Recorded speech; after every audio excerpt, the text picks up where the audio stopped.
This, Nigel, was probably one of the best games you'll watch in the Champions League. The second half in particular was just outstanding. Finished 3-3. Crazy game.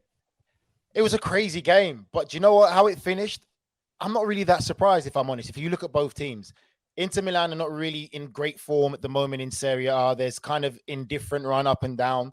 Barcelona, yes, they're leading the way. But when we had this last discussion about Barcelona, we talk about them still not being able to beat teams that are seen in the same kind of category or same level as them, the Inter Milans and the top teams in that top 1%.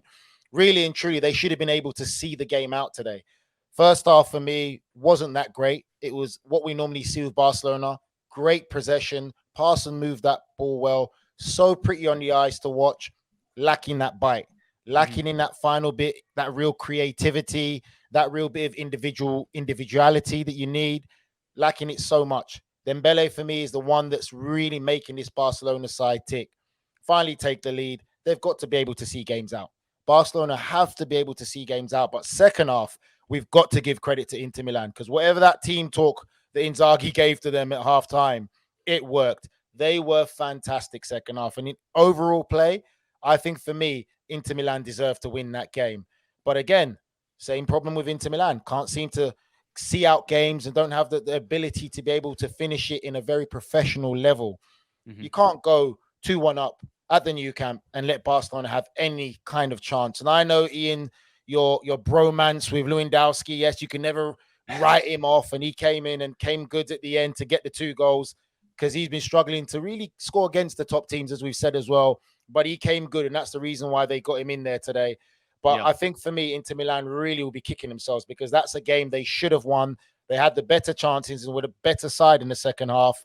And I think for me, Barcelona need to look at themselves a bit, because as pretty as the football they play, they need to change up sometimes and be a bit more direct and have a bit more edge about them in that final third.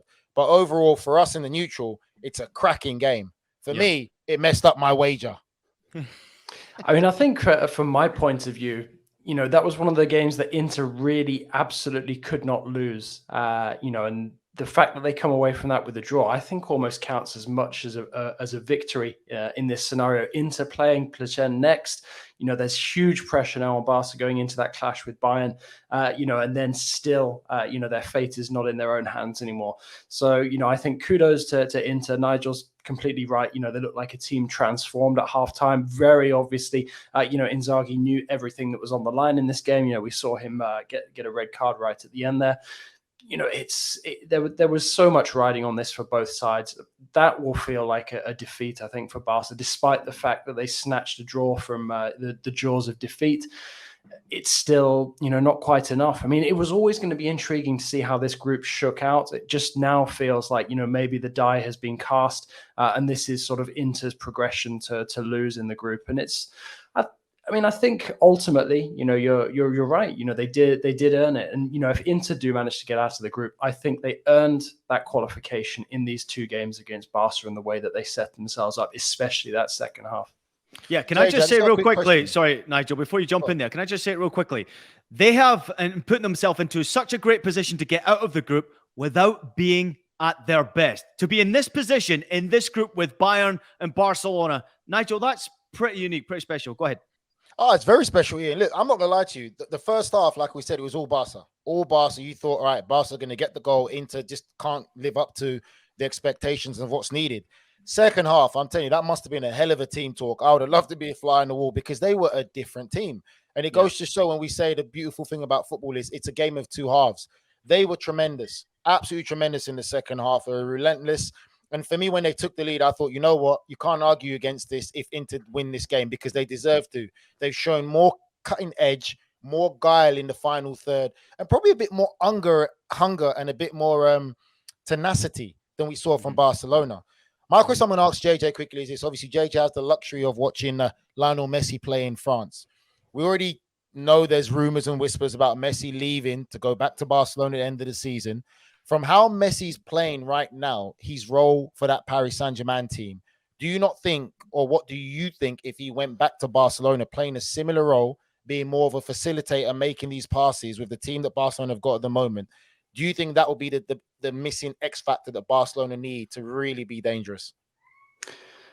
I mean, it's a really interesting question because, I don't think anyone really expected Messi to kind of discover this second wind once he moved away from Barca when we saw how his first season with PSG went. But also at the same time, I think it was inevitable that he was going to pick up in form in a World Cup year.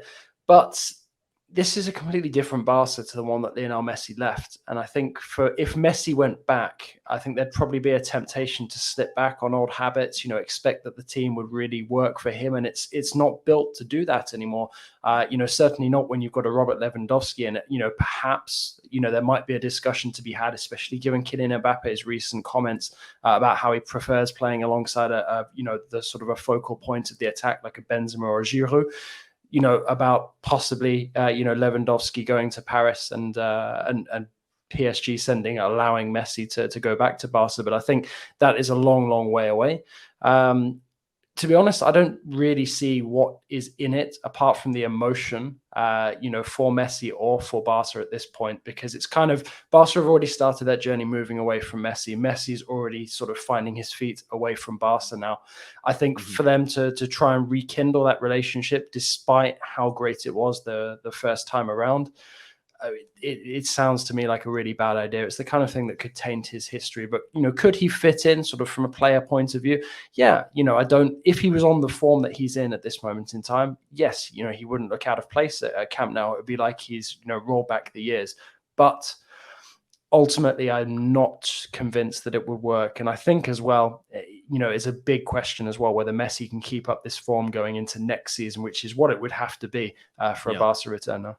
Yeah, you're watching Qué Golazo. It's Ian Joy alongside Nigel Reo-Coker and Jonathan Johnson. We're discussing what just went down at the Nou Camp. Barcelona 3, Inter Milan 3. Group C is really shaking up. Bayern Munich with a convincing victory today away to Victoria Pilsen. They were on fire. They won it comfortably in the end. It was nice to see Sadio Mane on the score sheet. Nice to see Goretzka on the score sheet. Nice to see Thomas Müller back in the team as well after missing out on the Klassiker with obviously COVID issues.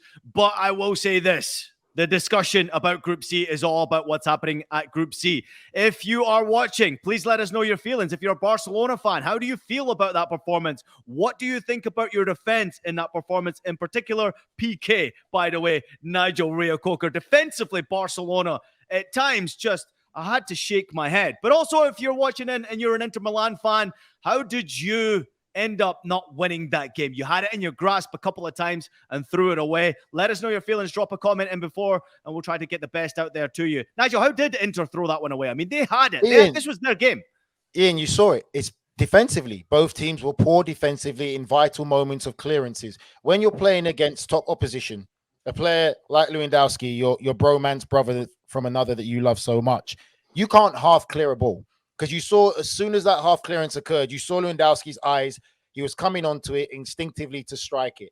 But then again, like you said about pique, that's schoolboy football from a goal kick, a long goal kick for Inter Milan to break with a purpose, with greater aggression, to desire to get and score a goal and score that third goal. It's just unbelievable for me. It's just poor defending. But again, like we said, Barcelona haven't really been exposed so much in La Liga because they haven't had to face top opposition as they've been facing in the Champions League. That's where they will at the weekend. Well, at the weekend they got a Classico. Well, they will at the weekend. Now they've got their Classico. So exactly. So now this is where you're really going to see where Barcelona are at. But again, it just shows for me where both teams are in a very similar position, in my opinion, where they're good, but they're easily very, very beatable. They're very beatable in the sense of good, well-structured teams can beat both these teams. Yeah, I'd have to agree with that. And I think the other thing that I'd add as well is Lewandowski, having a goal scorer of Lewandowski's quality and caliber, that covers up so many cracks that are starting to appear in this Barca team. And that's not to say that they're a poor team. It's not to say that they're not a work in progress under Xavi. It's more that they can't afford to be a work in progress. Barca didn't go out and spend all that money this summer to be a team that drops into the Europa League. They're there to try and win La Liga, to try and win the Copa del Rey, to try and win the Champions League right now. And Lewandowski is their best shot at doing that because his goal scoring form is still as hot as it was for Bayern. I think, it really feels like Barca are relying so much on Lewandowski at this moment in time. You're seeing some important absences at the moment in the back. I think that's why the defense looks so shaky, particularly for Barca. You've got the likes of Koundé, Christensen, who are out at this moment in time. Those are some big losses, and I think Nigel's completely right about El Clasico being a real test for this Barca side. But I think we've already started to see that this Barca side are some way off being the finished article, and I think that is going to cause a few problems at Camp Nou, sort of between the midway point of the season and the end of the campaign, because like I said, this project, it was designed for them to be successful now, not to be successful in 2 or 3 years' time. Let's jump into some of the comments that are coming in right now. Rocco says, just left a great one right here. Today was an entertaining game, but in general, I feel Barcelona play a god-awful style of keep away, which kind of kills the spirit of the game. 3-5 yard passes all over the pitch. Yeah, tiki-taka in many ways. People obviously forget that. Matt Osman coming in. Lautaro deserved a win today. He was immense in that game. Oh, I forgot. Clasico was this weekend. Yeah, absolutely. We have a great one. SSB28, what's up, man? Thanks so much for tuning in. Barcelona are in big trouble. We all know how Inter versus Victoria is going to end up. Forza Ragazzi from El Solitario. Thank you very much for coming into that one. Marco van Basten, FA. Barcelona, sad. Seems like they're going out of the Champions League. But is it sad, Nigel? Is it sad that they're going out of the Champions League here? Or do they get what they deserve? I mean, they've got a massive game coming up now against Bayern Munich. I mean, massive. No, listen, JJ just said it right. You spend all that money for a reason. Barcelona's goal is to compete in the Champions League, to at least make it into the last 16. That is the minimum that's expected at Barcelona. You don't spend all that money, like JJ says, to go out and going to compete in the UEFA Cup. Like, no, that's not what it's about. Regardless, you've got the players, you've got the history, and really and truly, it was in their hands. But it shows still how far they are from other clubs, historic big clubs that they're competing against. So you really reap what you sow. And that, for me, is like they said, it's pretty football to watch, but it's really lacking that bit of individuality, that real creativity, and that guile at the end of the pitch. That's what's needed. I think they're heavily, like JJ said, that like they're heavily relying on Lewandowski to get the goals, which covers the cracks. Dembele is another player. Please, someone else tell me where all the other creativity is coming from. It's typical Barcelona. Pass, be nice. I could coach against them. Stay tight, stay compact, and you can hit them on the counter-attack. If you've got players with any kind of pace and ability, you can get this Barcelona side. They're not convincing to me because they're not adding that extra bit of element that's needed in the final third. They've recruited a tremendous amount of players. That's not to just qualify and go into the UEFA Cup. No way near it. One thing I'll say just to sort of end the chat on Barca is, the damage might have already been done, because you look as well at the next set of games. Inter obviously at home to Victoria and Barca at home to Bayern, but the kickoff times are different. So Inter will have played by the time Barca even get on the pitch. And if Inter do what we all expect them to do and win, whether that's by 1 goal or whether that's by 4, 5, 6, it's all over for Barca in terms of getting out of the group.